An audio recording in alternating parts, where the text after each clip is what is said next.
ಮುಡಾದಲ್ಲಿ ಬಗೆದಷ್ಟು ಬಯಲಾಗ್ತಾ ಇದೆ ಬ್ರಹ್ಮಾಂಡ ಭ್ರಷ್ಟಾಚಾರ. ಮುಡಾ ಯಾವಾಗ ಭೂಮಿ ವಶಪಡಿಸಿಕೊಂಡಿದೆ ಅನ್ನುವಂತ ಮಾಹಿತಿ ಕೂಡ ಸಿಗ್ತಾ ಇದೆ. ಭೂವಶ ಯಾವಾಗ ಆಗಿದೆ ಅನ್ನೋ ಬಗ್ಗೆ ಮಾಹಿತಿನೇ ಇಲ್ಲ.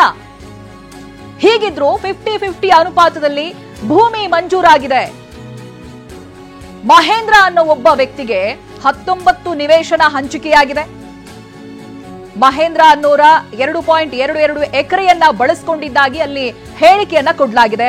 2.22 ಎಕರೆಯನ್ನ ಉಪಯೋಗಿಸಿಕೊಂಡಿರುವುದಾಗಿ ಮುಡಾ ಹೇಳಿದೆ.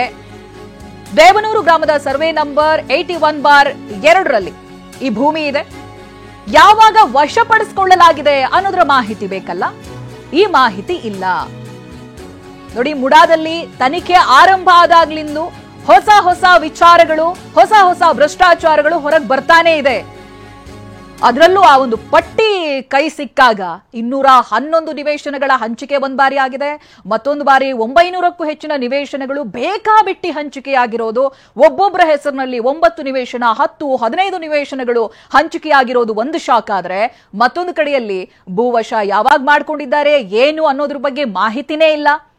ಹೀಗಿದ್ರೂ ಕೂಡ 50-50 ಅನುಪಾತದಲ್ಲಿ ಅವರಿಗೆ ಭೂಮಿ ಸಿಕ್ಕಿದೆ. ಮಹೇಂದ್ರ ಅನ್ನುವಂತ ಒಬ್ಬ ವ್ಯಕ್ತಿಗೆ 19 ನಿವೇಶನವನ್ನ ಕೊಟ್ಟಿದ್ದಾರೆ. 2.22 ಎಕರೆ ಮುಡಾದವರು ಇವರ ಜಮೀನನ್ನ ಬಳಸ್ಕೊಂಡಿದ್ದಾಗಿ ಹೇಳಿಕೆ ಇದೆ. ಬಟ್ ಯಾವಾಗ ಬಳಸ್ಕೊಂಡ್ರು ಏನು ಗೊತ್ತಿಲ್ಲ. ದೇವನೂರಿನ ಭೂಮಿಗೆ ವಿಜಯನಗರ 3ನೇ ಹಂತದಲ್ಲಿ ನಿವೇಶನವನ್ನ ಕೊಟ್ಟಿದ್ದಾರೆ.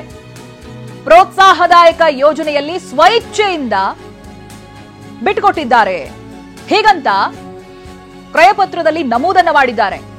ಈ ಯೋಜನೆಗೆ ನೀಡಬೇಕಿರೋದು ಕೇವಲ 2 ಸೈಟ್ಗಳು ಮಾತ್ರ. 40-60 ಅಥವಾ 40-30 3600 ಚದರ ಅಡಿಗೆ ಪರಿಹಾರ ಸಿಗಬೇಕಾಗಿತ್ತು. ಆದರೆ ಪರಿಹಾರ ಸಿಕ್ಕಿರೋದು ನಗರದ ಪ್ರೈಮ್ ಜಾಗದಲ್ಲಿ, ಅದು ಕೂಡ 19 ನಿವೇಶನಗಳನ್ನ ಕೊಟ್ಟಿದ್ದಾರೆ.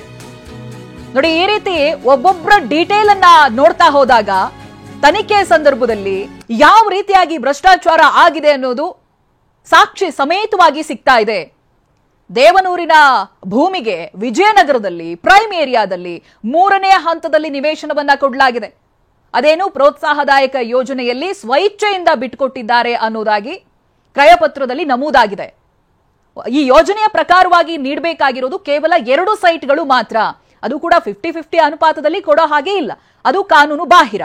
ಅಂಥದ್ರಲ್ಲಿ ಒಂದು ಪ್ರೈಮ್ ಜಾಗದಲ್ಲಿ 19 ನಿವೇಶನಗಳನ್ನ ಒಬ್ಬ ವ್ಯಕ್ತಿಯ ಪಾಲ್ ಮಾಡಿದೆ ಮುಡಾ ಅಂತ ಹೇಳಿದ್ರೆ, ಇನ್ನು ಬಗಿತಾ ಹೋದ್ರೆ ಎಂತೆಂಥ ವಿಚಾರಗಳು ಹೊರಬರುತ್ತೆ.